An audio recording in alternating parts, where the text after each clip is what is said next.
முத்தமிட்டா மானிட மகனை காட்டிக் கொடுக்க போகிறாய்? யாரை தேடுகிறீர்கள்?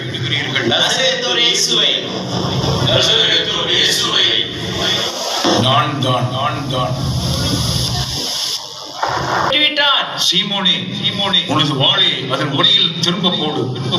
ஏனெனில் வாளை எடுப்போர் அனைவரும் வாளால் அழிந்து போவர்.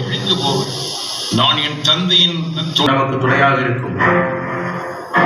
ஆமாம் செல்வம் உண்டாகுக. இறைவன் என்றென்றும் வாழ்த்தப் பெறுவாராக. சிறை பிடிக்கப்பட்டிருக்கும் அந்த நசரேத்து இயேசுவை கொண்டு வாருங்கள்.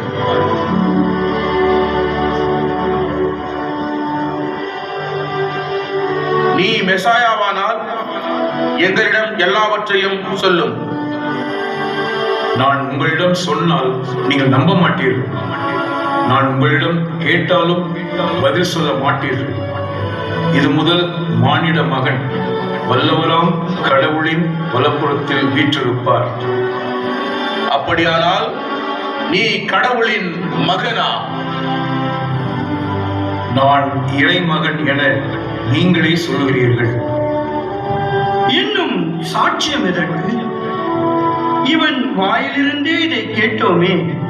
ஆம், இவன் சாவுக்குரியவன்.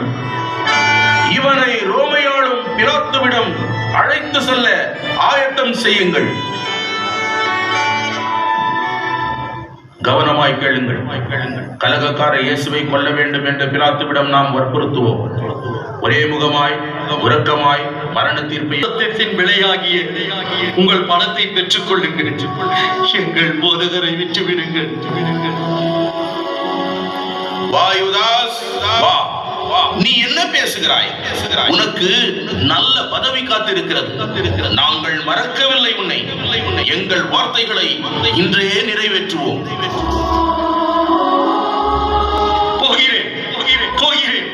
கைவனே, கைப்பாஸ், அத்திக்கனி நிலைநாட்ட நிற்கும் ஈசனே, மாசற்ற ரத்தத்தின் விளையாகிய இந்த வெள்ளி காசுகள் சிதறி ஓடுவது போல நீங்களும் நாசமாய் சிதறி போவீர்கள்.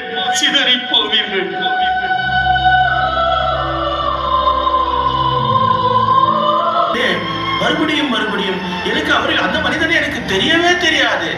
அவருக்கும் எனக்கும் எந்த சம்பந்தமும் இல்லை. நான் அவரோடு பழகினதே இல்லை. எனக்கும் அவருக்கும் சம்பந்தம் நான் தெரியவே தெரியாது. எனக்கு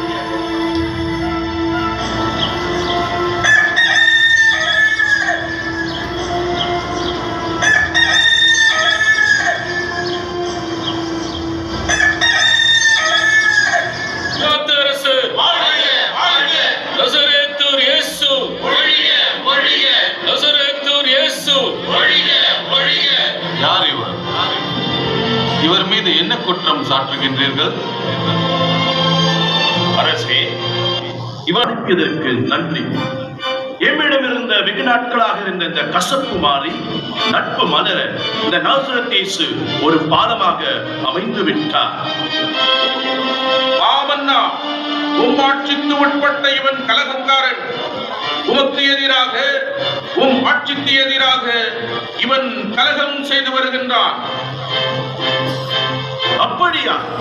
என் ஆட்சி மீது உங்களுக்கு எவ்வளவோ அக்கறை. இந்த நசரேன் எனக்கு எதிராக புரட்சி செய்தால் அதை அடக்குவது என் பொறுப்பு. யூதாவை சேர்ந்த உங்களுக்கு என்ன? ஆடு நடைவதாக ஓனாய் ஊழையிடுகிறதோ? அது மட்டுமல்ல அரசே, இவன் ரோமையருக்கு விரோதமாய் பொற்படி தூக்குகின்றான். தீமை சிசருக்கு தூது அனுப்புங்கள். இல்லை என்றால் பிலாத்துவிடம் போய் மண்டிட்டு மன்றாடுங்கள். எனக்கு என்ன? இன்னுமா பேசாம? பாஸ்கா திருநாளில் கேட்டையில் நாயன சோழ்ந்தன